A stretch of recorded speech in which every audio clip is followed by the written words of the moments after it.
Hey everyone, welcome back to our channel. Need to get paid fast? Here's how you can send an invoice using Payoneer in 2025. First of all, go to payoneer.com, enter your email and password for login.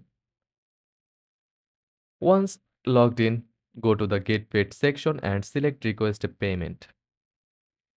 Now enter the recipient's email, payment amount, and currency.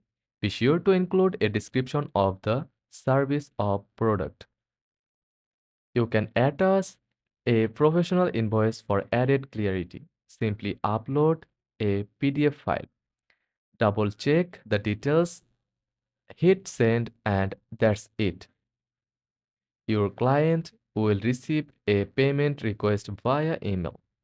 Once the payment is made, the funds will appear in your Payoneer account. You can then withdraw or use them for transactions.